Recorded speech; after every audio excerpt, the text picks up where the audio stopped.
நான் என்ன சொல்கிறேன்னு கேட்டிங்கன்னா, மினிமம் பர்சன்டேஜ். மேக்ஸிமம் வந்து பர்சன்டேஜ் பார்த்தீங்கன்னாக்கா, உங்களுக்கு முன்னாடியெல்லாம் வந்து வேஸ்டேஜ்ன்னு நீங்க பார்த்தீங்கன்னாக்கா, கிராம் கணக்குல போடுவாங்க. அப்புறம் பர்சன்டேஜுக்கு வந்துச்சு. அப்புறம் பர்சன்டேஜ்லேருந்து பார்த்தீங்கன்னா, இப்போ வர வர பார்த்தீங்கன்னாக்கா, பர்சன்டேஜ்ன்னு நீங்க போட்டா ரூ. 15,000க்கு 1% போட்டாலே ரூ. 1,500 ஒரு கிராம். அதாவது எஸ். 10%ன்னு போட்டாலே ரூ. 1,500 1500. ஒரு கிராமுக்கு வந்துருது. ஸோ அதனால இனிமே பர்சன்டேஜ் விஷயத்துல நீங்க பெரும்பாலும் நான் வந்து நகைக்கடைகளோட நண்பர்கள் நிறைய பேர் இருக்காங்க. சமீப காலங்கள்ல கோல்டு ஆர்னமெண்ட் போறதே இல்லையா. ஏன்னா ரொம்ப அதிகமான பர்சன்டேஜ் வருது. கூடுதலா வந்து வேரிங் பண்ண முடியாது.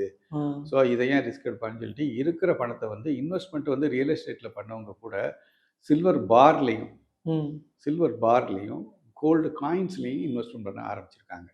ஸோ அதனால விலையேற்றங்கள் இனிமேல் தவிர்க்கவே முடியாது. ஏறிக்கிட்டே தான் இருக்கும். இறங்கக்கூடிய வாய்ப்பு கிடையாது. இன்னொன்று கேட்பாங்க, எப்போ சார் இறங்கும், எப்போ சார் இறங்கும்னு கேட்பாங்க. என்னை பொறுத்த வரைக்கும் உங்கள்கிட்ட எக்ஸ்ட்ரா மணி சேவிங்ஸ் பண்ணி இருக்கா, எடுத்து உடனே கோல்டுல இன்வெஸ்ட் பண்ணிக்கங்க. அதுதான் புத்திசாலித்தனமே ஒழிஞ்சு நீங்க இறங்குறது அதுக்கு பிறகு நீங்க தங்க விலையே பார்க்காதீங்க. உங்க பேர்ல 1 கிராம் 2 கிராம் தங்கம் வந்துருச்சு, வாங்கிட்டோம் மறந்துடணும் அவ்வளவுதான். ஸோ உங்களுக்கு வந்து ஒரு திடமான ஒரு பாதுகாப்பான ஒரு சூழல்.